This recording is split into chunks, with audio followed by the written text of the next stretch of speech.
제가 이렇게 환영을 열렬하게 받으면서 이렇게 단에 서보기는 정말 오랜만입니다. 감사합니다. 오늘이 무슨 주일입니까? 이단 경계 주일입니다. 이단 경계 주일은 어떤 의미일까요?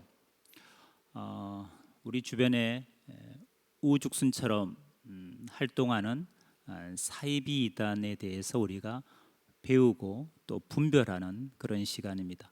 어쩌면 이단 바이러스가 우리 영혼에 침투하기 전에 예방 백신을 접종받는 그런 시간이기도 합니다. 그냥 말뿐인 이단 경계 주일이 아니라 정말 이단으로부터 내가 우리 목사님 말씀하신 것처럼 내 영혼도 지키고 또 우리 공동체도 지키고 또 우리의 가정도 지킬 수 있는 그런 파수꾼으로 세워지는 유익한 시간이 되었으면 좋겠습니다. 참고로 저는 개인적으로 사이비 이단 신천지에 14년 정도 미혹돼 있다가 하나님의 은혜로 회심해서 현장에서 지금 이단 사역을 18년째 사역을 하고 있습니다. 여전히 저희 공동체뿐만이 아니라 많은 교회들이 또 비기독교인들이 이단에 넘어가고 있는 것이 지금의 현실입니다. 결국 면역력이 약하다는 것이 문제입니다. 그리스도인들도 이단 문제를 남의 문제처럼 무관심하고 또 비기독교인은 더더군다나 하나님의 말씀을 모르다 보니까 이단에 대해서 무관심할 수밖에 없습니다. 그 무관심한 그 틈을 이단들이 집요하게 파고들어서 영혼만 미혹하는 것이 아니라 가정을 항폐케 하는 것이 지금 이 시대에 이루어지고 있는 현실입니다. 오늘 이 시간이 다시 한번 마음으로 경각심을 갖는 그런 시간이 되었으면 좋겠습니다.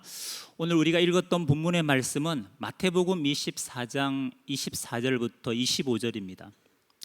예수님께서 감람산에 계실 때에 제자들이 조용히 와서 예수님께 질문을 던졌습니다. 어느 때 이런 일이 있겠사오며 또 주의 임하심과 세상 끝에는 무슨 징조가 있겠습니까? 마태복음 24장은 제자들의 질문 때문에 시작된 예수님의 말씀입니다. 주의 임하심, 재림이죠. 세상 끝, 종말입니다. 그때는 무슨 징조가 있느냐는 거예요. 어떤 징조가 있느냐는 겁니다. 예수님께서 여러 가지 징조를 말씀하셨습니다. 여러분이 잘 알고 있는 전쟁에 관련된 징조도 말씀하셨고 기근과 지진에 관련된 징조도 말씀하셨습니다. 그런데 제일 먼저 말씀하신 것은 미혹에 관련된 징조였습니다. 마태복음 24장 4절입니다.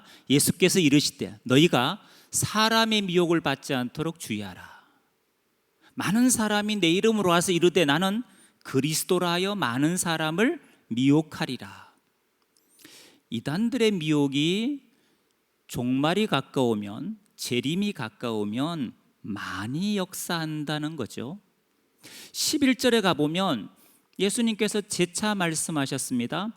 거짓 선지자가 많이 일어나 많은 사람을 미혹하겠으며, 그리고 오늘 읽었던 24절에 또 얘기하시는 겁니다. 거짓 그리스도와 거짓 선지자들이 큰 표적과 기사를 보이어 할 수만 있으면 택하신 자들도 미혹하리라. 보라, 내가 너희에게 미리 말하였노라. 여러분, 예수님께서 한 번도 아니고 두 번도 아니고 세 번씩이나 반복해서 말씀하신 이유가 있을 거 아닙니까? 여러분, 중요한 거는 반복해서 말할 수밖에 없습니다. 반복은 강조 아닙니까? 강조. 그리고 교회는 안전하다, 이단으로부터 교회는 안전하다, 그렇게 말씀하신 적이 없습니다. 할 수만 있으면 택하신 자, 그 교회를 대상으로, 그리스도인을 대상으로 미혹하기 때문에 교회도 결코 안전지대가 될 수 없습니다. 믿는 자라고 해서 이단으로부터 안전지대에 있는 것은 아니란 얘기죠. 그래서 우리가 더욱 깨워서 경계를 해야 되는 겁니다. 자, PPT를 보면서 좀 말씀을 나눴으면 좋겠습니다. 넘겨주십시오. 자, 이단은 교회에게 어떤 대상일까요? 이단들은 우리의 입장에서 이단은 어떤 대상이냐, 제가 몇 가지로 요약을 했습니다. 요한일서 4장 1절에 보니까 아까 우리 대표 기도 인도하신 분 기도 내용에도 나왔죠. 이단은 첫 번째 분별의 대상입니다. 요한일서 4장 1절에 이렇게 말씀하셨습니다. 사랑하는 자들아, 영을 다 믿지 말고 오직 영들이 하나님께 속하였나 분별하라. 많은 거짓 선지자가 세상에 나왔음이니라. 자, 따라해 볼까? 영을 분별해야 된다. 네, 이단은 분별해야 됩니다. 이게 진리의 영인지 미혹의 영인지, 이게 성령인지 악령인지, 이걸 분별해야 되는 것이 우리 교회가 해야 될 일입니다. 두 번째, 베드로전서 5장 8절 9절입니다. 근신하라, 깨어라, 너희 대적 마귀가 우는 사자같이 두루 다니며 삼킬 자를 찾나니 너희는 믿음을 굳건하게 하여 그를 대적하라. 마귀죠. 이단 마귀는 대적해야 될 대상이라고 말씀하셨어요. 여러분, 이단은 피해야 될 대상이 아닙니다. 우리가 이단을 만났을 때 피하는 것은 성경적이지 않습니다. 성경은 대적하라고 말씀하셨습니다. 대적하려면 대적할 만한 무장이 돼 있어야 되고 대적할 만한 힘이 있어야 되는 거예요. 그러니까 하나님의 전신갑주로 무장하지 않고는 절대로 마귀를, 이단을 대적할 수가 없는 거예요. 우리의 무장이 꼭 필요하다는 얘기죠. 세 번째, 요한계시록 19장 20절에 보니까 재림하시는 예수 그리스도, 즉 백마타신 예수 그리스도가 재림하셔서 이 짐승과 거짓 선지자를 유황 불 붙는 못에 산채로 던지는 사건이 나옵니다. 무슨 말이냐 하면 여러분, 이단을 교회가 박멸시킬 수 없습니다. 예수님은 우리에게, 교회들에게 이단을 박멸하라 이렇게 말씀한 적이 없습니다. 신천지든 JMS든 하나님의 교회든 어떤 이단이든 여러분, 신천지가 사라져도 또 다른 이단은 계속 파생될 겁니다. 그들은 언제까지 교회와 공존하느냐? 주님이 재림하실 때까지, 주님이 다시 오실 때까지 교회와 이단은 이 세상에서 공존합니다. 그래서 우리가 이단을 박멸의 대상이 아니라 이단은 재림 때까지 공존하기 때문에 우리가 끝까지 그들과 싸워야 될 대상입니다.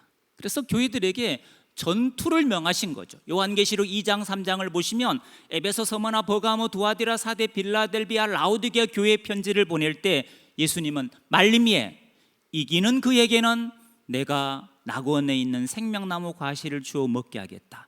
이기면 내가 둘째 사망의 해를 받지 않게 해주겠다. 조건 있죠. 복을 주는데 이겨라는 거죠. 교회들에게 이단과 마귀와 싸워 이기라고, 승리하라고 말씀하셨기 때문에 여러분, 우리가 재림 때까지, 아니면 저와 여러분이 주님 앞에 갈 때까지, 아니면 주님이 다시 오실 때까지 이단과 우리는 전투를 치러야 됩니다. 이단 박멸은 누구의 몫이냐? 교회의 몫이 아니고 재림하시는 주님의 몫입니다. 네 번째, 야고보서 5장 19절 20절을 보면 이단을 돌아보라는 거죠. 이렇게 기록되어 있습니다. 형제들아, 너희 중에 미혹되어 진리를 떠난 자를. 여러분, 진리가 누굽니까? 예수 그리스도가 내가 곧 길이요 진리라 그랬습니다. 진리인 예수님을 떠났대요. 그럼 그들도 떠나기 전에는 예수님 앞에 나왔다는 겁니다. 근데 그 진리이신 예수님을 떠나서 미혹된 길에 있는 자, 미혹된 길에 있는 자들을 돌아서게 하면 너희가 알 것은 죄인을 미혹한 길에서 돌아서게 하는 자가 그 영혼을 사망에서 구원하며 허다한 죄를 덮을 것이니라. 진리를 떠나서 잃어버린 양이 되어서 미혹된 길에 있는 영혼을 다시금 돌이키는 것은 그 영혼을 사망에서 구원하는 일이라고 야고보서 5장 19절 20절이 말씀하고 있습니다. 그래서 저는 이단에 빠져 있는 사람 우리가 어떤 시각으로 봐야 되느냐. 어떤 분은 이단에 빠져 있는 사람을 징그러운 벌레로 생각하시는 분도 계세요. 마치 바이러스 유포자 이렇게 이제 생각하는 분도 물론 계시죠. 그러나 여러분, 이단은 사실 이단에 빠진 사람들은 불쌍한 영혼입니다. 우리가 품어야 될 영혼이고 돌이켜야 될 영혼이고 우리에게는 저들이 선교의 대상입니다. 예수님께서 승천하시면서 마태복음 28장 19절에 지상 대위임령을 명하셨습니다. 너희는 가서 모든 민족들을 제자로 삼으라. 또 사도행전 1장 8절에는 땅 끝까지 내 증인이 되라. 여러분, 그 모든 민족, 땅 끝 그 안에 이단에 빠진 사람은 배제시킬 수 있을까요? 그들 또한 우리가 복음을 전할 때 들어야 될 모든 민족에 포함된 또 우리가 밟아야 될 땅 끝입니다. 근데 이단에 빠진 사람들을 선교의 대상으로 생각하지 않습니다. 가깝고도 먼 오지의 땅이 된 거죠. 아무도 저들을 품고 돌이키려는 생각을 안 하니까, 교회마저도 그런 생각을 내려놨기 때문에 문제죠. 구제불능 이게 아닙니다, 여러분. 저들도 우리가 회복시켜야 될 대상입니다. 한국에만 이단에 빠져 있는 사람이 100만에서 150만입니다. 100만에서 150만. 여러분, 얼마나 많습니까? 그래서 우리가 그들을 선교의 대상으로 품고 저들의 회복을 위해서 우리가 기도부터 시작을 해야 되는 거죠. 자, 여러분, 유튜브를 많이 보시죠, 여러분? 유튜브에 보면 정말 이단들의 채널이 너무 많습니다. 대표적인 이제 이단들의 유튜브 활동을 제가 몇 가지만 그냥 이렇게 여러분들에게 소개를 해드리려고 합니다. 구원파. 여러분, 구원파는 이제 세 계열이 있습니다. 하나는 기독교 복음 침례라는 유병언 계열. 그런가 하면 하나는 대한예수교 침례라는 간판을 건 두 구원파가 있습니다. 하나는 박옥수 기쁜 소식 선교회 IYF, 또 하나는 생명의 말씀 선교회란 이름으로 활동하는 이요한 계열. 이 요한은 이제 본명은 아닙니다. 이제 본부는 안양 인덕원에 있어요. 그러나 전국에 다 지교회가 있죠. 본명은 이요한이가 아니고 이 아마 복칠 씨 거예요. 이 복칠 씨. 이 복칠 씨가 이제 이 요한으로 이제 개명을 하셔서 그렇게 이제 활동을 하시는 거죠. 이렇게 세 계열이 있습니다. 유병언 계열, 박옥수 계열, 이요한 계열입니다.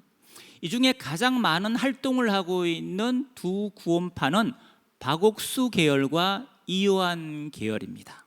정말 활발하게 활동합니다. 유튜브 활동도 아주 활발하게 하고 있습니다. 안식교 계열 역시 유튜브를 많이 운영하고 있습니다. 보시는 것처럼 강병국 씨, 건강의 샘 시온의 동산, 마지막 사명 앤드류 강 씨, 손계문 씨, 아주 구원파에서 대표적인 유튜브 활동을 하시는 분들이에요. 네. 여러분, 코로나 딱 터지고 많은 분들이 이제 유튜브로 예배에 참여하신 분이 많았어요. 그래서 안식교가 코로나 딱 터지고 유튜브에 엄청난 투자를 했습니다. 그리고 실제 그 효과가 나타났습니다. 많은 분들이 안식교에 빠졌습니다. 유튜브를 통해서. 여러분. 너무나 안타까운 현실이죠. 여러분. 신옥주 은혜로 교회 유튜브 채널을 운영합니다. 마지막 재림 때 예수님이 약속한 피난처는 우리 대한민국이 아니고 저 피지라는 나라라는 거예요. 그 피지로 피난 가 있습니다. 거기서 집단 농장에서 그들은 생활을 합니다. 태반이 이제 한국에서 피지로 간 사람들이죠. 저희 공동체에도 한 분이 이 은혜로 교회 유튜브 영상을 보시다가 그 메시지가 꽂혀서 피지 가기 전에 과천에 있었거든요. 과천으로 상경해서 함께 은혜로 교회 다니다가 이분이 피지로 피난처로 갔어요. 가셔서 너무 몸이 안 좋으셔서 한국에 있는 남편은 장로님이셔요. 그러니까 이 가정이 다 교회를 다니는 집안이죠. 남편분에게 부군에게 도움을 요청해서 부군이 선교사님하고 피지에 가서 아내분을 데리고 와서 상담을 받고 지금은 잘 회복이 되어서 건강하게 신앙생활을 하고 계신데 그 시작이 뭐였느냐? 은혜로 교회가 운영하는 유튜브 채널이었습니다. 변승호 사랑하는 교회 역시 유튜브 운영합니다. 통일교 문선명이죠. 그 다음에 우리가 가장 조심해야 될 이단이죠. 하나님의 교회 안상홍 증인회라 그럽니다. 안상홍 씨를 아버지 하나님이라고 칭하고 장길자라는 여인을 어머니 하나님으로 칭하죠. 하나님의 교회입니다. 자, 그 다음에 중국에서 넘어온 이단입니다. 이건 완전 수입산입니다. 조유산 양상빈이라 하기도 하고 양향빈이라 하기도 합니다. 이 두 사람은 다 중국 사람입니다. 교단 이름은 이것입니다. 전능하신 하나님의 교회, 줄여서 전능신교라 그럽니다.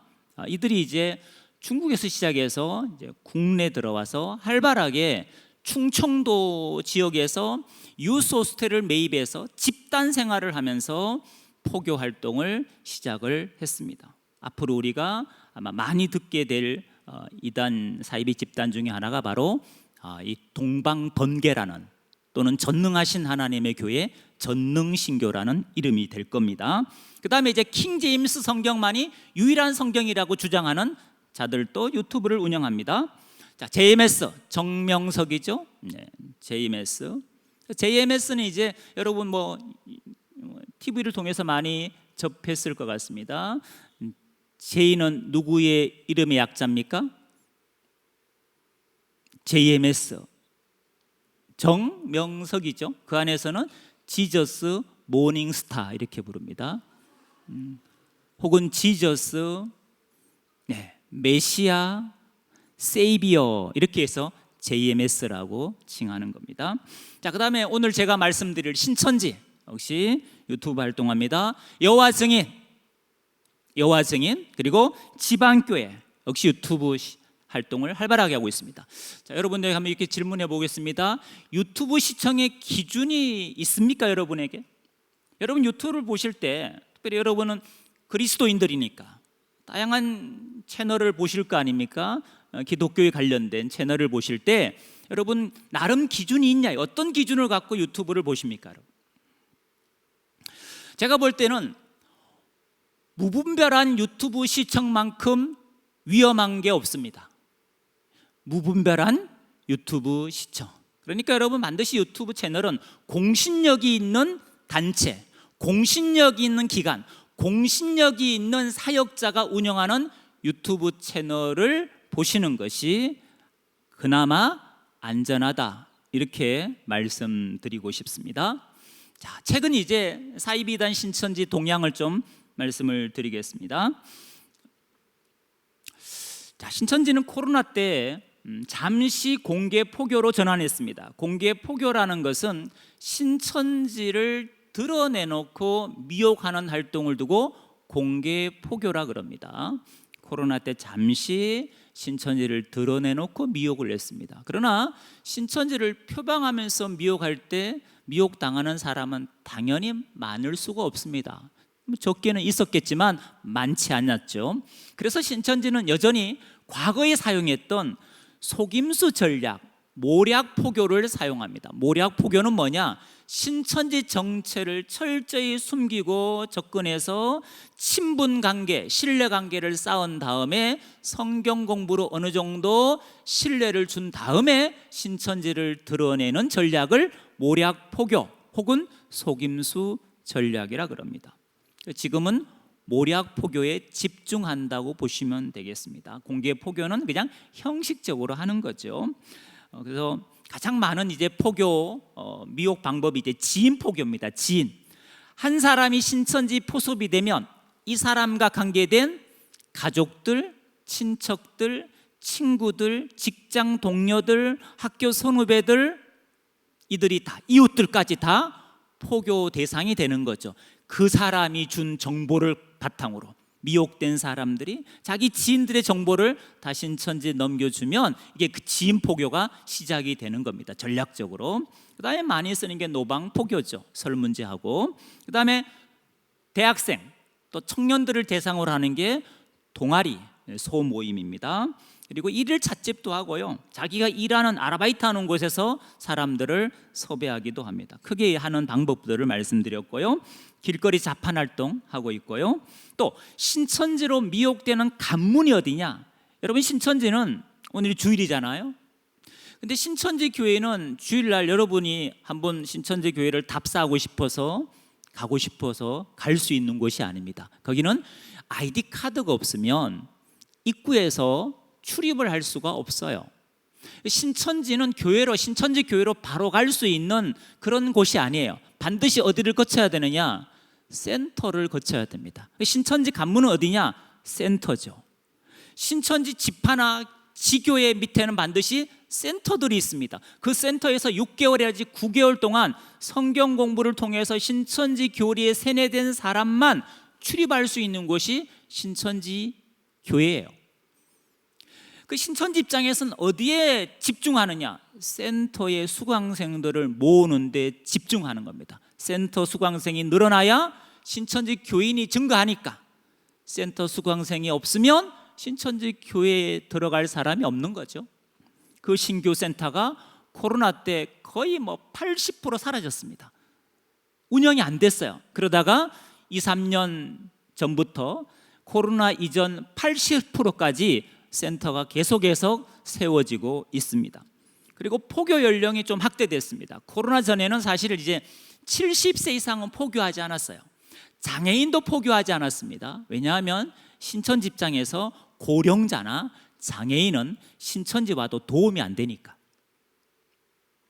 신천지의 교육을 감당을 못하고 신천지 포교 활동을 감당을 못하니까 고령자나 장애인은 포교 대상에서 배제시켰습니다. 그런데 코로나 이후에 다 바뀌었습니다. 이제는 고령자를 포교하려는 컨셉도 만들었고 장애인도 포교를 하고 있습니다.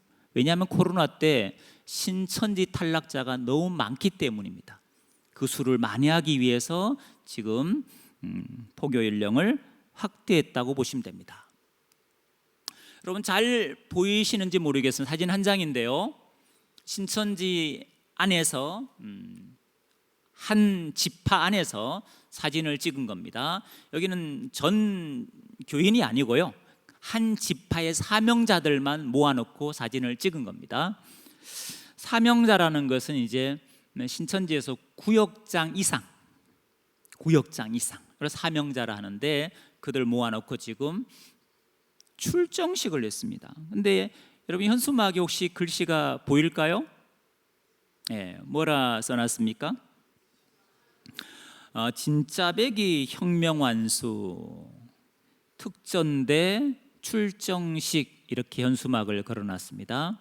특전대는 이제 특별전도대원을 줄여서 특전대라 그러는데 이제 앞에 단어가 이제 섬뜩하죠. 혁명완수다. 이렇게.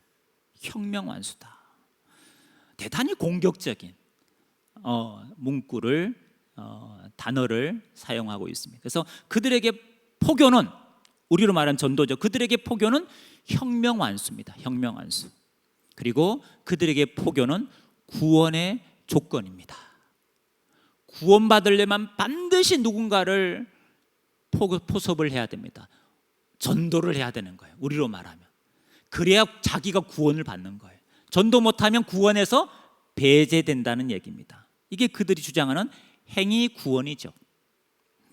지파마다 이렇게 지금 출정식을 하고 있는 모습입니다. 이렇게 자판 깔고 재능 기부, IQ, EQ, SQ, 스마트폰 사용법 수강생 모집, 이게 이제 고령자를 위한 컨셉입니다. 젊은 친구들은 다 스마트폰 다 사용할 줄 알지 않습니까? 이제 고령자를 대상으로 하는 컨셉이라고 보시면 되겠습니다. 여러분, 길거리에서 이렇게 누구 한 사람을 붙들고 두세 사람이 설득을 하고 있어, 말을 걸고 있어. 아니면 카페에 갔는데 누구 한 사람을 앉혀놓고 몇 사람이 이렇게 대화를 나누고 있어. 그럼 여러분, 이런 그림을 딱 보시면 스쳐 지나가는 생각이, 이런 생각이 스쳐 지나가야 됩니다. 혹시 신천지 포교하는 상황? 이런 생각이 여러분 내리 속에 스쳐 지나가셔야 돼요. 이렇게 이런 딱 모습을 보시면 무관심한 분은 그냥 지나가시죠. 내일이 아니니까. 근데 좀 관심을 가지시는 분은 그냥 저기 세 명이 있으면 옆에 끼어서 같이 듣는 거죠. 얼굴 조금 두껍게 하고, 이거 뭐예요? 이렇게 관심을 가질 수 있잖아. 이거 뭡니까? 어디서 나오셨어요? 저도 할 수 있을까요? 이렇게 지금 설문지 하는 거예요. 저도 할 수 있을까요? 할 수 있잖아요, 여러분. 그러면서 한마디 하시는 거예요. 이거 혹시 이단 신천지에서 나온 건 아니죠? 요 한마디. 그럼 저렇게 당하고 있는 분은 지금 이게 이단 신천지가 포교하는 수법이라는 걸 모르고 지금 그냥 저렇게 만나서 대화를 나누고 있는 거예요. 근데 여러분이 혹시 이건 신천지에서 나온 건 아니죠? 이 한마디가 저 친구에게는 생명을 살릴 수 있는 한마디입니다. 신천지? 이렇게 생각할 수 있잖아요. 그럼 이제 SNS 찾아보면 다 나오고도 수법이요. 그래서 카페에 누가 이렇게 심리 검사하고 있으면 그냥 가셔서 혹시 이거 신천지에서 나온 건 아니죠? 이 한마디만 하시면 돼요. 한마디. 아니라고 말고, 아니라고 그거 아니면 다행이죠. 신천지가 이런 짓을 많이 하더라고요. 혹시나 싶어서 물어봤습니다. 이러면 되는 거예요, 여러분. 그러면 한 영혼을 여러분들이 이단에서 미리 예방할 수, 이단에 빠지기 전에 예방할 수 있습니다. 스트레스 대탈출 이런 거. 그다음에 보시는 것처럼 퍼스널 브랜딩, 신천지가 많이 쓰는 설문지들입니다. 나를 알아가다, 나를 발견하다, 나를 구별하다, 이런 말을 하죠. 그다음에 꿈에 관련된 설문지. 당신의 꿈은 무엇인가요? 여기 이제 질문 문항이에요. 이 꿈을 꾸게 된 계기는 무엇일까요? 그 꿈을 이루기 위해서 무엇이 필요한가요? 지금 무엇을 실천하고 있습니까? 이런 질문들이에요. 꿈에 대한 질문들. 다 이단들이 쓰는 설문지들입니다. 취미에 관련된 설문지, MBTI 당연하죠. 넘겨주시면요. 이거는 이제 선교사 파송을 가려고 지금 훈련 중에 있는데 제 스피치를 들어보시고 피드백, 평가지를 좀 하나 작성해 주십시오. 자기는 지금 선교사 가기 위해서 훈련 중에 있다는 거예요. 스피치를 듣고 객관적으로 한번 평가를 해달라는 거예요. 이게 이제 신천지의 수법이죠. 그 다음에 이렇게 청춘 파티라는 주제로 저렇게 카페를 아예 통째로 빌려서 포교 활동을 하기도 합니다. 당신은 긁혔는가? 마음에 스크래치가 있냐? 상처가 있냐? 자랄 때 아니면 지금 그 아픔과 상처가 있냐? 이런 설문지도 역시 하고 세미나도 엽니다. 어라 세미나, 갑자기 어른이 된 당신을 위한 세미나, 이렇게 세미나도 다양한 주제로 하고 있습니다. 원데이 당신의 클래스는 무엇인가? 이 탄생 컬러, 뭐 색채 심리, 휴먼 컬러, 향수 클래스 일일 뭐 세미나 같은 거예요. 그다음에 이제 이렇게 요가도 합니다. 아주 다양합니다. 네. 백투더 투니버스 인문학 강의입니다. 인문학 강의. 신천지가 많이 하는 게 인문학 세미나, 인문학 강의예요. 누가 나를 죽였나? 누가 나를 죽였나? 이런 세미나도 합니다. 넘겨주세요. 네. 잡잡 나만의 성장 레시피 신천지가 했던 겁니다. 청년 작당소 이렇게 이런 이름도 합니다. 그 다음에 이제 뭐 K-팝 데몬 헌터스 보셨습니까? 혹시 이런 거? 애니메이션? 이런 영화를 주제로 신천지가 포교하는 컨셉도 아주 다양하다는 거죠. 그 다음에 좀 어른을 대상으로 하는 건 K-하브루타 아니면 건강 세미나 이런 것들을 열고 있습니다. 또 우리가 조심해야 돼요. 여기 이제 금천구에서 했던 건데요. YCDI 청년 코칭 개발 협회 홈페이지까지 버젓이 만들어 놨습니다. 인지치료 상담, 성인 상담, NLP 코칭, 감정 코칭, 마인드 코칭, 청년 대학생을 대상으로 신천지가 많이 하는 그런 상담 코칭에 관련된 겁니다. 그다음에 역시 코칭이죠. 자기개발, 심리 상담에 관련된 컨셉들입니다. 프리젠트, 뭐 포텐톡쇼, 라이프 PT, 도파민, 보드게임, 비기독교인을 대상으로 타로 점을 보면서 미혹 활동을 하죠. 인스타, 역시 인스타에서 다양한 신천지가 동아리 활동을 합니다. 뭐 퍼스널 테라피, 네일 클래스, 이미지 메이킹 강연도 하고요. 그 다음에 나추미추, 이거는 이제 출판사를 신천지가 만들어서 홍보 활동을 하면서 관심 있는 MZ 세대들을 미혹합니다. 그 다음에 위아런, 신천지는 이제 우리는 하나 이런 구호를 많이 쓰는데 거기서 나온 거예요.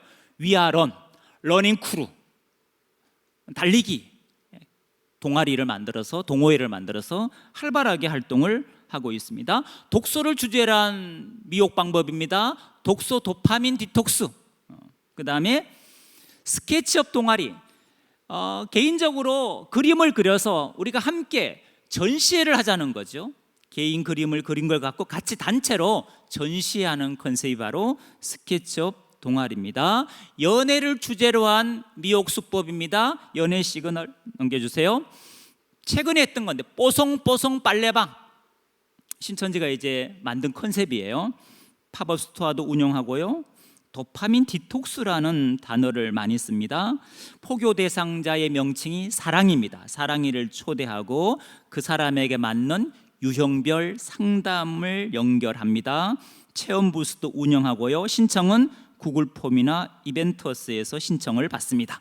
그 다음에 동영상을 이렇게 올려놓고 심리학 콘서트라는 주제로 동영상을 많이 올려놨습니다. 주로 이제 주제가 연애, 인간관계, 진로, 성격 상담에 관련된 다양한 동영상을 올려놨습니다. 동영상이 한 100개가 넘더라고요. 지금은 훨씬 더 많아졌겠죠.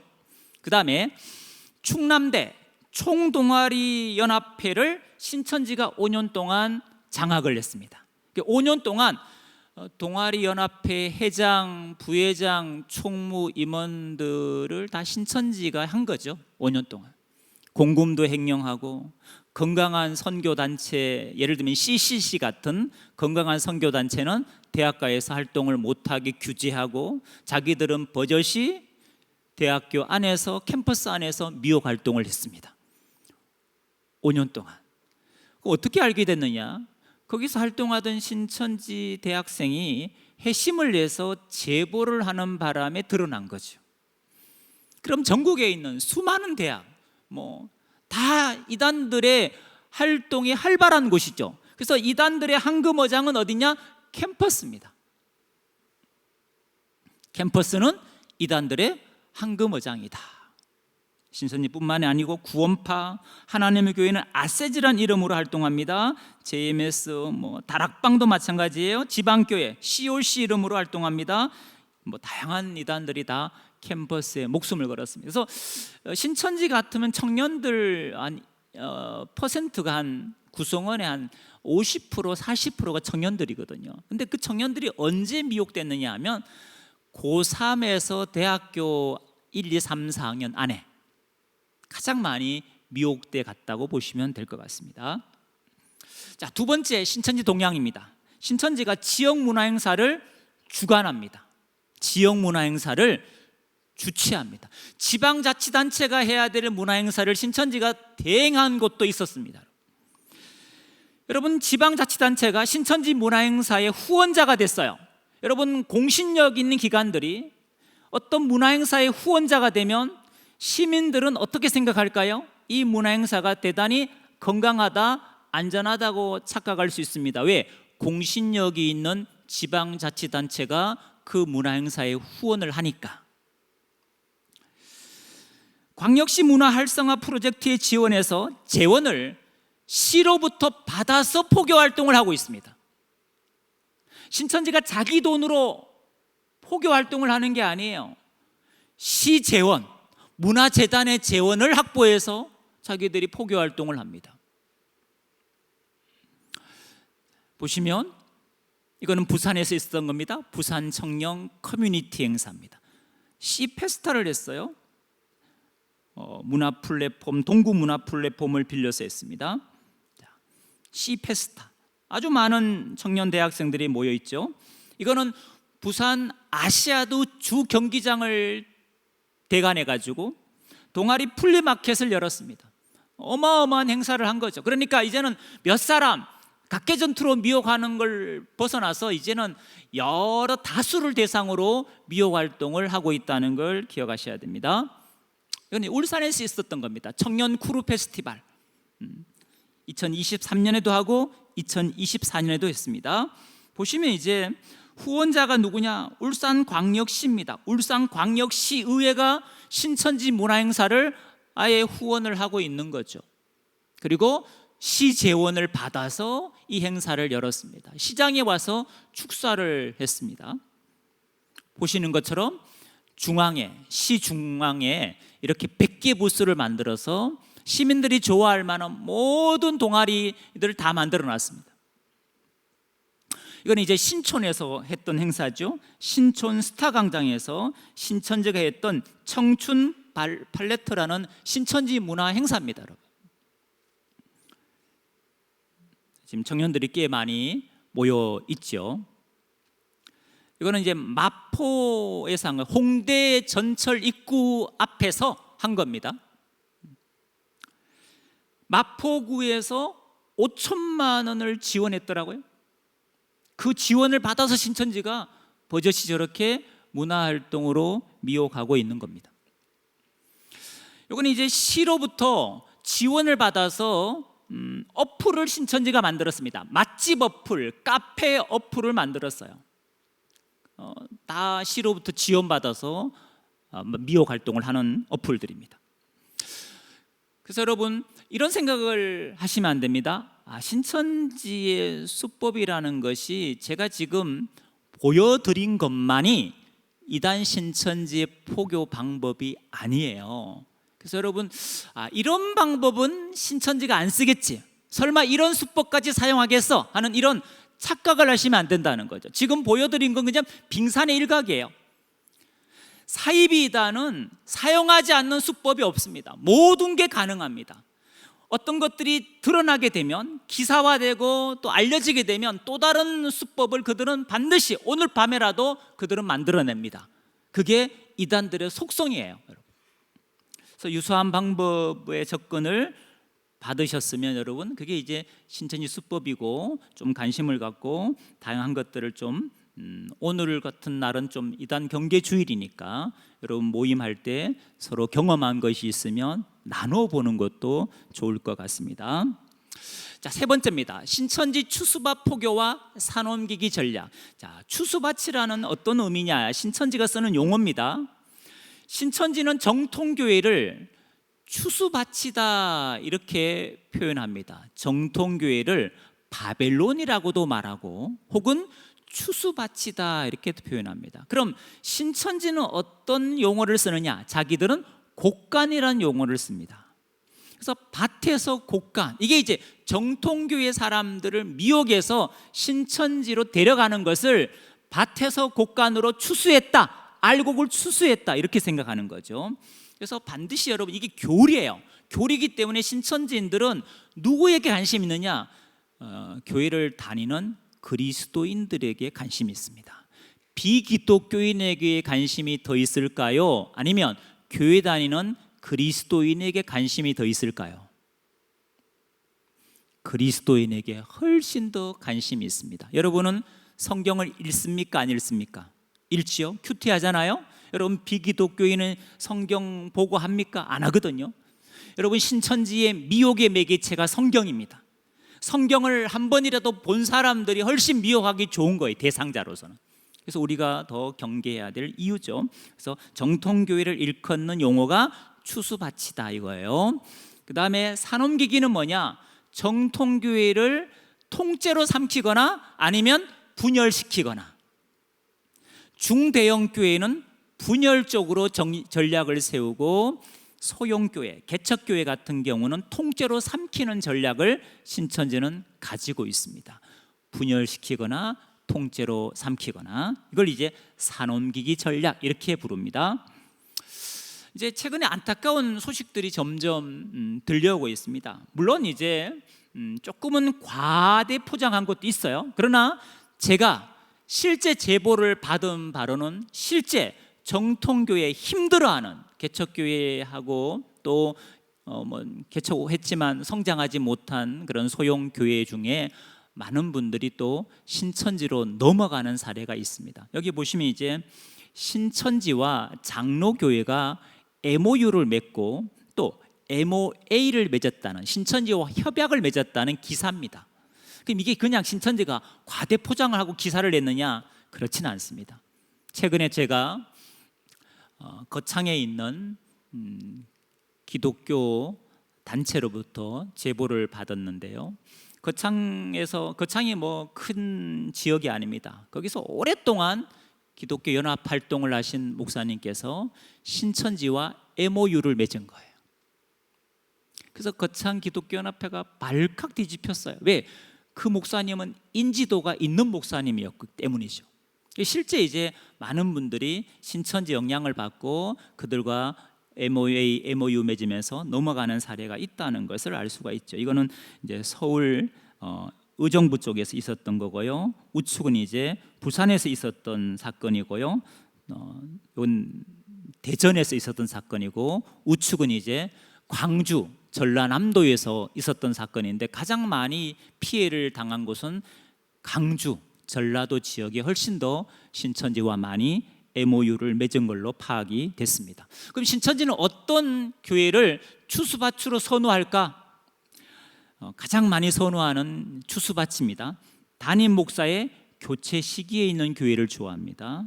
그 다음에 교회가 건축이나 재정 문제 등으로 내분을 겪고 있는 교회를 추수밭으로 선호하고요. 당회가 분열된 교회, 그러니까 싸우는 교회를 선호한다고 보시면 되죠. 그다음에 짧은 시간에 급성장한 교회를 포교 대상으로 선호하고요.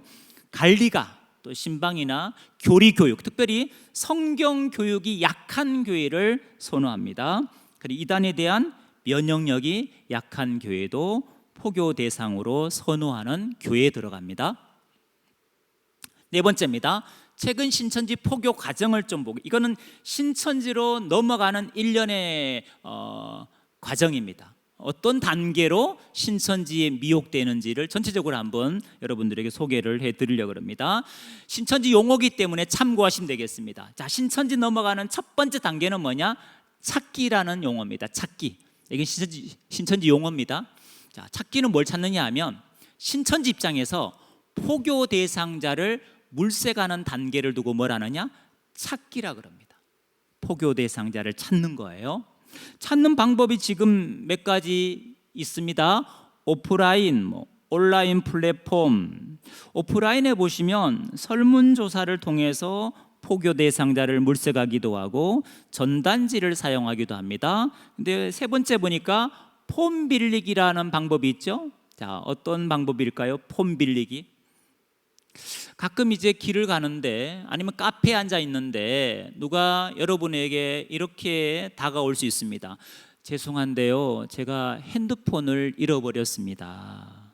죄송하지만 핸드폰 한 번만 쓸 수 없을까요? 부탁드립니다. 이렇게 누가 말을 걸어오는 거죠. 그럼 여러분 어떻게 반응하십니까? 못 빌려주는데요? 안 되겠는데요? 이렇게 반응하시죠? 상당히 드라이한 그리스도인이죠. 그런 분 없잖아요. 그냥 그 쓰세요. 보통 이럴 거란 말이죠. 그럼 거기다가 이제 자기 번호를 누르죠. 그러면 받을 수 있고 안 받을 수 있는데 어쨌든 그 사람은 핸드폰을 갖고 있지 않고 어디 놔두고 왔을 거예요. 그러면서 핸드폰 찾으려는 컨셉으로 폰을 빌려달라 한 거고, 이미 자기 번호를 눌렀기 때문에 자기 핸드폰에 여러분의 번호가 남겠지요? 며칠 후에 전화가 옵니다. 그때 거기서 핸드폰 빌려주신 분이시죠? 너무 감사합니다. 덕분에 제가 핸드폰을 찾았습니다. 너무 감사해서 그런데 제 마음이 너무 불편해서 그런데 한번 제가 커피를 아니면 식사를 꼭 대접하고 싶습니다. 시간 좀 내주세요. 이렇게. 이게 폰 빌리기입니다. 여러분 생각에 누가 저런 구시대 수법으로 미혹하는데 넘어갈까 생각이 들겠지만 의외로 많은 분들이 이 수법에 넘어갔다는 사실입니다. 여러분. 여전히 지금도 유효한 신천지 포교 전략입니다. 온라인 플랫폼, 어플이죠. 당근마켓. 여러분 당근마켓 사용하신 분 손 들어보세요. 많이 쓰시네요. 신천지 안에서 어떤 경로로 신천지 오게 됐는지 통계를 냈어요. 가장 많은 비중을 차지한 게 뭐냐? 지인포교입니다. 지인포교. 아는 사람 소개해서 가장 많이 신천지로 넘어온 거예요. 2, 3위 안에 뭐가 들어있느냐? 당근마켓이 들어있었습니다. 여러분 당근마켓 어플 보시면 동네 생활이라는 카테고리에 가끔 이런 글들이 올라와요. 다이어트, 저는 이번에도 실패했습니다. 함께 다이어트 하실 동네 친구분 계실까요? 러닝 크루, 어디서 모여서 우리 함께 달리기 하실 분 계실까요? 자녀 영어 교육을 위한 또래 엄마 모임을 결성하고자 합니다. 관심 있는 분 연락 주세요. 커피 무료 쿠폰이 생겼습니다. 함께 커피 마실 분 계실까요? 영어 가해 선생님을 모집합니다. 이런 글들이 올라옵니다. 제가 최근에도 영어 가해 컨셉으로 연락했다가 미혹당하신 분을 만났거든요. 어디서 광고 보고 연락했느냐? 당근마켓에 올라온 영어 가해 선생님을 모집한다는 그걸 보고 연락했다가 신천지 가서 공부를 하신 분이에요.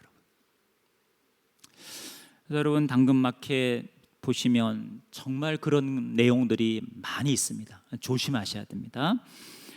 대학생들이 많이 좋아하는 어플이죠. 캠퍼스 픽 에브리타임 문토. 역시 신천지인들도 이 어플을 좋아합니다. 그 다음에 이제 이성포교. 최근에 제가 가장 많이 제보를 받은 건 이성포교에 넘어가신 분입니다. 여러분 다양한 매칭 어플이 있잖아요. 이성들과 서로 만날 수 있는, 기독교 안에도 그런 어플이 있지 않습니까? 혹시 그 어플에 가입하신 분 계시죠? 그래서 거기서 매칭을 하잖아요. 희생자는 누구냐? 이 피해자는 누구냐?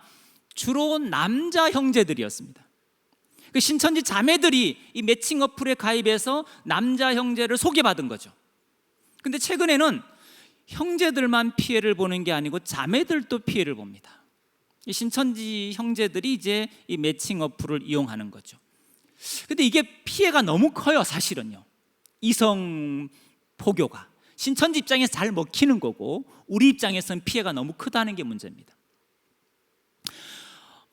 형제가 이제 신천지 자매인 줄도 모르고 매칭 어플을 통해 만났어요. 사귀었어요. 어느 순간 이제 자매가 너무 예쁘고 좋은 거예요. 그래서 이제 형제가 고백을 한 거죠. 나 너 좋아한다. 그랬더니 자매가 이러는 거예요. 진짜 나를 사랑하냐 이거예요. 진짜 사랑하지. 그랬더니 그 자매님이 자기는 사실 신천지 다닌다는 거예요. 신천지 교회 다닌다는 거예요. 나를 진짜 사랑하면 SNS에서 신천지를 비방하는 그 가짜 뉴스를 믿지 말고 자기 말 듣고 한 번만 신천지 와서 성경 공부를 듣고 신천지가 언론에서 말하는 정말 사이비 집단인지 한번 확인을 해달라는 거예요. 확인해서 사이비 집단이라는 증거가 드러나면 자기도 신천지를 나올 거니까 와서 한 번만 들어달라는 거예요. 여러분, 그럼 형제들이 가감하게 됐다고 우리 여기서 이제 끝내자고 이렇게 정리할 것 같죠, 형제들이? 그죠? 형제들이 눈이 뒤집히면, 이성의 눈이 멀어버리면 콩깍지가 쉰다 그러잖아요. 보이는 게 없습니다. 그래서 진짜 가서 듣다가 넘어간 형제들이 있습니다. 여러분. 심지어 여러분, 어떤 형제는요 결혼 날짜까지 잡았어요. 이 형제는 모태신앙이에요. 부모님은 다 교회 중직자예요. 근데 자매를 사귀었는데 결혼 날짜까지 잡았는데 자매가 자기가 신천지라고 고백한 거예요. 또 형제들은 이런 마음이 있어요. 내가 너를 거기서 꺼낼 거야, 뭐 이런. 여러분, 이게 전략적으로 접근한 거는 쉽지 않습니다. 여러분, 이미 의도를 갖고 이 매칭 어플을 통해서 만난 거예요. 이게 쉽지 않습니다. 여러분. 그런 피해 사례가 지금 너무 많습니다. 그래서 여러분도 청년들이니까 가능하면 여러분 교회 안에서 형제 자매를 만나서 아까 우리 저렇게 예비 신랑 신부처럼 저렇게 아름답게 가정을 꾸렸으면 좋겠습니다.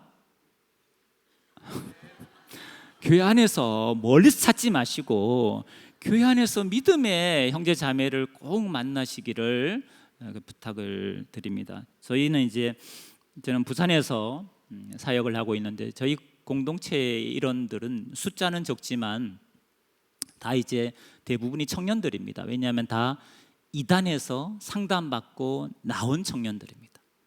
제가 꼭 부탁합니다. 청년들에게, 저희 공동체 청년들에게 교회 안에서 찾으라고. 눈썹 밑에 있어야지. 눈썹 위로 눈이 올라가면 마음에 드는 자매 형제 아무도 없다. 그러니까 겸손하게 교회 안에서 부족함을 채워가면서 이렇게 믿음 안에서 가정을 꾸렸으면 좋겠다 이렇게 말했더니 진짜 결혼이 너무 많아요. 노방, 세미나, TM 다양한 방법으로 미혹합니다. 자, 첫 번째가 뭐였습니까? 이렇게 웃다가 지나면 아무 의미가 없습니다, 여러분. 예. 2분 전에 말한 것도 기억 못하면 이건 너무 어렵습니다, 여러분. 제가 가끔 중고등부 이렇게 이단 세미나 수련회 때 가는 경우가 혹 있어요. 제가 제일 힘들어하는 그 청중이 이제 중학생입니다. 중학생들. 이단 강의를 저는 뭐 어쨌든 열심히 하는데 이 친구들은 듣는 태도가 정말 불량합니다. 눈을 안 마주칩니다. 계속 고개 숙이고 있고 장난치고 막 이래요. 저는 막 너희들도 미혹될 수 있다고 막 열강을 하는데, 그래서 강의 마치고 난 다음에 제가 오늘 이 아이들이 몇 개나 기억할까 싶어서 질문을 하잖아요. 놀라운 사실은 그렇게 딴짓하면서도 다 귀는 열려서 들었다는 거예요. 물어보면 척척 대답을 해요. 놀랍지 않습니까? 그 제가 좀 중학생들은 정말 대단하다. 집중을 안 해도 다 듣더라고요. 근데 이 청년들이나 어른들을 대상으로 제가 열강을 하거든요. 이분들은 막 눈도 잘 맞추고 반응도 좋아요. 근데 물어보면 기억을 못 해요. 기억을 못 해요. 그래서 이게 참 어렵더라고요. 여러분 기억하셔야 됩니다. 첫 번째가 뭐였다고요? 찾기. 그렇죠. 자, 찾았으면 두 번째 뭐 해야 되겠어요? 만나야죠. 신천지가 만나는 목적은 명확합니다. 왜 만나느냐? 이 사람과 친밀한 신뢰를 쌓기 위해서, 또 하나는 이 사람이 어디에 관심을 두고 있느냐, 이 사람이 과거에 지금 어떤 상처와 아픔이 있느냐, 뭐에 꽂혀 있느냐, 관심사가 뭐냐, 성격 변화에 관심이 있느냐, 자기 개발에 관심이 있느냐, 어학에 관심이 있느냐, 진로에 관심이 있느냐, 여러 관심사를 파악하기 위해서 만나는 거예요. 만남의 이유는 딱 두 가지입니다. 이 사람과 친밀한 신뢰를 쌓기 위해서, 하나는 이 사람의 정보를 캐내기 위해서 만나는 겁니다. 정보가 중요하거든요. 그 사람의 관심사에 맞는 전략을 자기들끼리 모여서 작당을 해야 되기 때문에, 그래서 이제 정보를 파악하는 겁니다. 자, 세 번째입니다. 상담 도구 받기. 무슨 말이냐면, 자, 이 사람의 정보를 파악했어요. 그럼 이 사람의 관심사를 알았을 거 아닙니까? 그럼 이 사람에게 애니어그램 상담이 적합한지, MBTI가 적합한지, 미술 심리 치료가 적합한지, 그 적합한 상담을 선택하는 걸 두고 뭐라느냐? 도구 받기입니다. 상담 도구 받기예요. 자, 네 번째입니다. 받았으면 이제 풀이를 해주려고 다음 만남을 기약하겠죠. 이때 이제 전문 상담사를 매칭합니다. 3자를 매칭하는 거예요. 그래서 풀이를 해주죠. 그러면서 솔루션을 제공하는 거예요. 당신에게는 이러이러한 성향이 있고 이러이러한 문제가 있는데 당신에게 가장 좋은 솔루션은 성경 공부라는 거예요. 자, 다섯 번째죠. 성경 공부 안에 당신의 고민에 문제의 답이 있다는 거예요. 신천지가 말하고 싶은 결론은 이겁니다. 인생의 모든 고민은 성경 안에 답이 있습니다. 이걸 말하고 싶은 거예요. 그럼 그 답을 찾으려면, 성경 안에 당신의 고민에 문제의 답이 있으니까 그 답을 찾으려면 성경을 배워야 그 답을 스스로 찾을 수 있다는 거예요. 그래서 성경 공부에 대한 학답을 받으려는 거예요. 여러분, 비기독교인이 최근에는 거의 70%가 신천지 넘어갑니다. 기독교인은 30%, 비기독교인은 70%. 비기독교인을 미혹할 때 그들이 제안하는 거예요. 당신의 고민의 답은 성경 안에 있고 성경만 배우면 그 문제 반드시 해결된다는 확신을 심어주면서 성경 공부를 하라고 제안을 하는 겁니다. 그래서 비기독교인이 왜 신천지 성경 공부를 하느냐? 자기 고민에 답이 거기 있다 하기 때문에 공부하는 거예요. 여섯 번째입니다. 자, 신천지는 센터가 관문이라 그랬습니다. 근데 센터로 바로 데려가지 않습니다. 뭘 거치느냐? 소그룹 성경 공부를 거칩니다. 그걸 신천지 용어로 복음방이라 그럽니다. 카페나 스터디룸이나 집이나 사무실이나 조용한 공간에서 두세 명이 성경 공부를 하는 것을 두고 복음방이라 그럽니다. 여기서 신천지에 대한 어느 정도, 즉 이단에 대한 선입견도 지우고 또 성경 공부의 재미도 느끼게 하고, 그러면서 점점 친밀한 신뢰를 쌓은 다음에 일곱 번째, 센터로 등록시킵니다.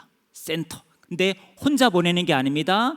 나와 같이 똑같은 입장에서 성경 공부를 하고 싶어하는 짝지한 사람을 붙여줍니다. 그러니까 이 사람은 자기와 똑같은 입장에서 성경 공부를 하는 짝지라고 생각합니다. 이 사람이 신천지 용어로는 잎사귀라는 용어를 씁니다. 관리자입니다. 관리자. 신천지인을 관리자로 붙이는 거예요. 그래서 센터 같이 등록을 했는데, 문제는 그 관리자가 나보다 신천지 성경 공부를 더 못 알아듣는 컨셉으로 공부를 합니다. 나보다 더 못 알아들어. 그래서 나한테 이러는 거예요. 좀 알려달라고, 잘 듣고 나한테 좀 설명해달라고. 이 사람은 자기는 뭐 관심이 없었는데 옆에 짝지가 나보다 더 못 알아들으니까 이 친구를 가르치려고 더 열심히 집중해 듣는 거예요. 이게 이제 그들의 컨셉이에요. 이렇게 해서 두 사람이 이렇게 센터에 등록을 하게 됩니다. 자, 등록하기 전에 마지막 나팔 등록이라고 합니다. 이건 뭐냐 하면, 센터 가기 전에 반드시 이 사람의 개인 신상 정보를 신천지 사이트에 등록하는 겁니다. 이 사람이 공부하면서 어떤 반응을 보였는지, 어떤 문제 때문에 힘들어하는지, 성격이 어떤지, 뭐에 약한지, 이런 것들을 다 개인 신상을 올리면 센터의 신천지 사명자, 강사 전도사들이 그 정보를 봅니다. 보고 이번 개강 때 등록을 받을 건지 다음 개강으로 미룰지를 결정하는 겁니다.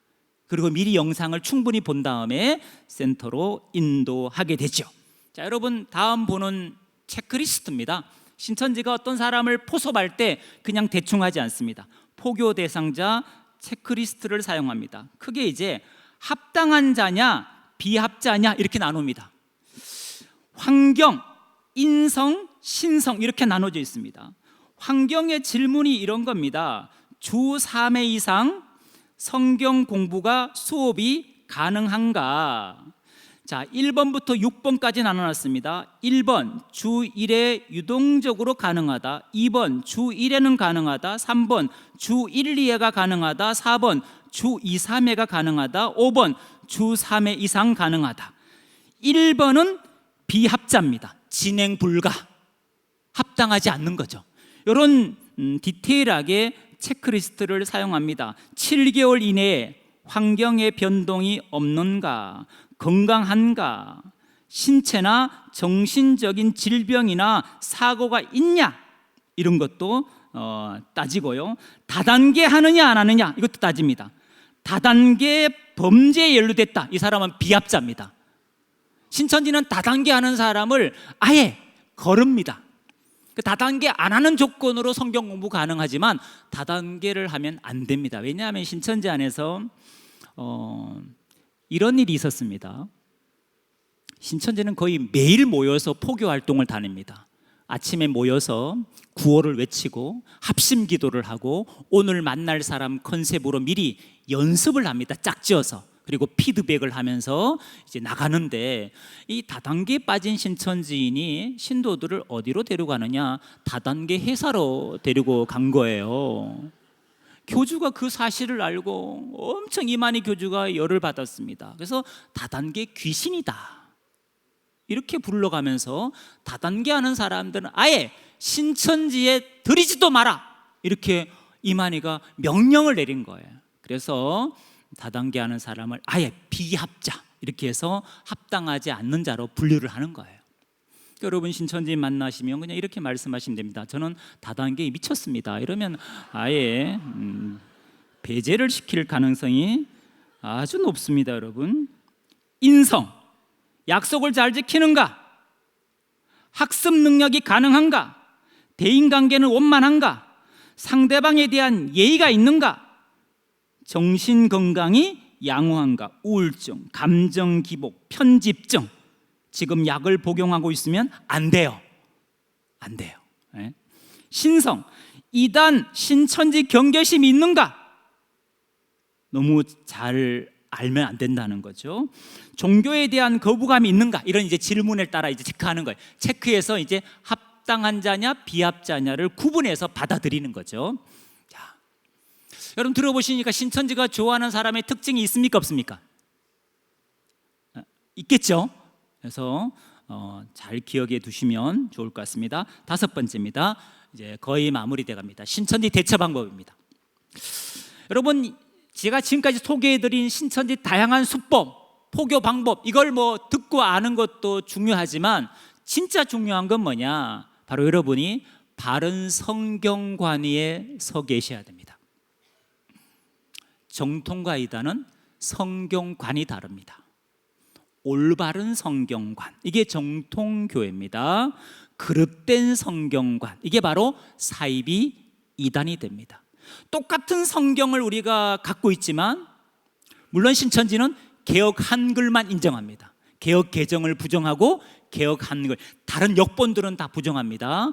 그러나 어쨌든 개역 한글도 성경은 성경이니까. 그런데 그 성경을 어떤 관점으로 보느냐는 차이가 전혀 다른 결과를 낳은 겁니다.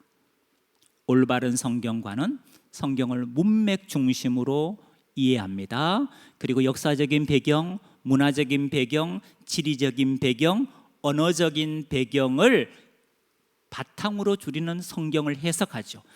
성경이 기록된 배경을 가지고 우리는 성경을 보려고 합니다. 근데 이단은 그렇지 않습니다. 언제나 단어풀이고 성구 중심입니다. 몇 장 몇 절 이거는 뭐다? 씨는 말씀이다. 몇 장 몇 절. 밭은 사람의 마음이다. 누가복음 8장 15절. 나무는 목자다. 요한복음 15장 1절. 새는 영이다. 마태복음 3장 16절. 늘 이런 식입니다. 단어풀이 성구 중심. 이게 이제 이단들의 그릇된 성경관이죠. 그래서 우리가 교회에서 우리가 배운 게 있습니다. 이단을 분별하는 기준이 되는 정통교회 교리가 있다고요. 성경 66권을 집약한 함축한 뼈대가 있다고. 그걸 저는 교리라고 말합니다. 지금 보여드리는 거예요. 계시론, 신론, 인간론, 기독론, 구원론, 교회론, 종말론 같은 교리들, 이거는 사실 너무 중요합니다. 우리가 교회에서 목사님의 설교를 통해 아니면 교회에서 양육 프로그램을 통해서 우리가 이미 배운 거고 확신하는 겁니다. 또 앞으로 배울 거죠. 이게 여러분 이단을 분별하는 기준입니다. 이 기준이 명확하신 분은 그릇된 종말론, 그릇된 계시론, 그릇된 교회론, 그릇된 구원론에 절대 안 빠집니다.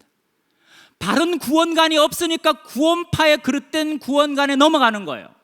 올바른 요한계시록 종말관이 없으니까 이단들의 그릇된 계시록 해설에 혹하고 넘어가는 거예요.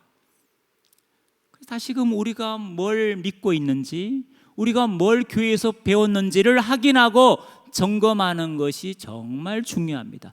기준이 있는 사람은 흔들림이 없고 기준이 없으면 미혹의 말에 흔들리기 때문에 그렇습니다. 자, 신천지인 만났을 때 첫째 하면 여러분이 뒤에 읽어주시면 감사하겠습니다. 첫째, 둘째, 셋째.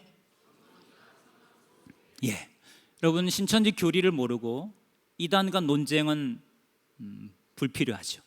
알면은 얘기할 게 있습니다. 모르고 용기만으로 교리 논쟁을 하는 것은 피하는 게 좋습니다. 두 번째, 교주의 죽음을 반드시 얘기해야 됩니다. 언제? 자, 만나고 헤어지기 전에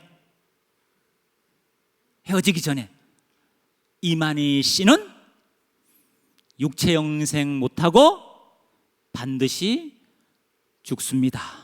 돌아가십니다. 지금 96세의 교주가 머지않아 죽습니다. 죽으면 딴 생각하지 마시고, 극단적인 생각하지 마시고 저에게 연락 주시면 제가 도와드리겠습니다. 지금은 제가 무슨 말을 해도 안 믿으시니까, 안 받아들이니까. 왜? 학증 편향에 빠져 있거든요. 안 들어요. 그래서 교주 죽을 때는 고민할 수 있어요. 기회가 와요. 교주 죽으면 꼭 저에게 연락하시면 제가 도와드리겠다. 그 대신에 교주 죽고 난 다음에 연락 달라고. 죽기 전에 연락하면 피곤하니까. 죽은 다음에 연락 달라고 그렇게 한마디 해주시면 좋습니다. 사람이 한 번 죽는 건 정하신 이치라고 히브리 9장 27절에 기록되어 있기 때문입니다.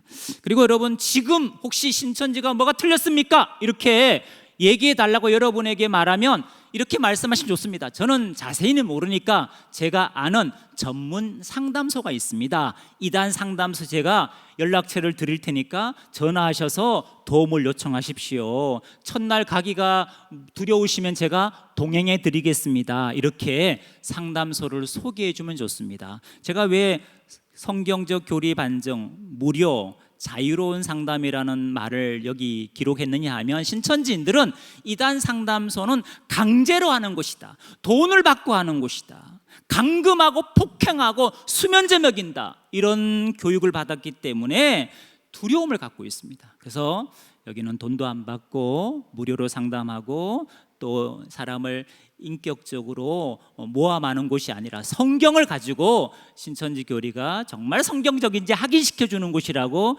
여러분이 소개해 주면 좋을 것 같습니다. 자, 이단에 미혹되지 않는 확실한 방법입니다. 첫째, 교회 밖 성경 절대 금지. 교회 안에서 하는 것도 안 하시면서 밖의 것까지 열심히 할 필요는 없죠. 안에서 하셔야 됩니다. 안에서. 제가 보니까 가짜들은 진짜처럼 열심히 합니다. 진짜 복음을 가진 사람은 뭐 하자, 공부하자 그러면 가짜처럼 게으른 분이 있습니다. 자, 둘째, 시작.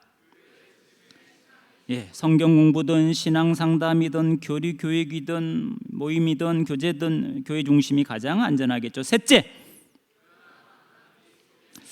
우연히 누굴 소개받았어. 우연히 갔는데 누굴 연결했어. 그럼 이런 만남이 있을 때는 이게 혹시 이단 신천지가 나를 전략적으로 지금 이렇게 포섭하려고 이런 우연을 가장해서 만남을 가진 건 아닐까? 혹시 한 번만 의심하셔야 돼. 한 번은. 혹시 생각하는 사람 반드시 분별합니다. 근데 혹시란 생각을 안 하시는 분은 역시 아무 생각이 없습니다. 세뇌될 때까지 아무 생각이 없습니다, 여러분. 그래서 의심하는 거 한 번쯤 좋은 기회니까 그렇게 해주시면 좋겠고요. 네 번째, 시작. 원망과 불만이 많고 자랑하는 자는 위험하다. 신천지 제가 오랫동안 몸담고 보니까 신천지 많이 미혹되는 유형이 이래요. 교회에서 불평불만이 많고 감사보다는 원망이 많고 이런 분들이 잘 넘어가기 때문에 여러분 뭐 교제 나누실 때도 불평불만이 많고 자기 자랑이 지나친 사람은 그냥 손잡고 기도해 주셔야 됩니다, 여러분. 위험하기 때문이죠. 이단에 넘어갈 확률이 아주 높으신 분이기 때문에 형제님, 자매님 우리 함께 기도합시다. 이단에 넘어갈 확률이 많기 때문입니다. 이렇게 해주시면 좋겠습니다. 자, 이단에 대한 무관심과 무지를 경계하셔야 됩니다. 모르면 지피지기가 안 되면 영적인 싸움에서 백전백승 백전불패는 어렵습니다. 알아야 됩니다. 그래서 관심을 갖고 여러분 무지에서 벗어나셔야 되고, 저희가 운영하는 유튜브 채널입니다, 여러분. 이거는 공신력인 기관이 운영하는 거니까 꼭 한번 보시면 좋겠습니다. 이단에서 탈퇴한 청년들이 만든 저희 유튜브인데요, 전문가가 아니어서 보시면 그렇게 잘 만든 영상은 아닙니다. 그냥 아마추어라는 생각이 확 들 정도로 만들어 놨습니다. 근데 여러분 좋아요, 구독 눌러주시면 우리 청년들이 정말 힘있게 계속해서 이단 신천지 사역을 열심히 하게 될 겁니다. 여러분 한번 꼭 보시고 도움을 받으시고, 또 이 전화번호 기억하셨다가 궁금한 게 있으면 언제든지 전화하시면 저희 간사님들이 잘 응대해 주실 겁니다. 기도하겠습니다. 존귀하신 아버지 하나님, 감사합니다. 오늘 이단 경계 주일을 맞아 사이비 이단이 할 수만 있으면 택하신 자를 미혹하는, 그리고 교회를 상대로 미혹하는 이런 악한 수법을 함께 나누었습니다. 이단 바이러스가 침투하기 전에 예방 백신을 통하여 건강한 면역력을 가질 수 있도록 하곡동교회 모든 청년들을 하나님께서 일깨워 주시고 또 무장시켜 주옵소서. 일평생 영을 분별함으로 진리 안에, 예수 그리스도 안에 머무는, 거하는, 또 동행하는 우리 청년들이 되게 하여 주옵소서. 예수님의 이름으로 기도드리옵나이다.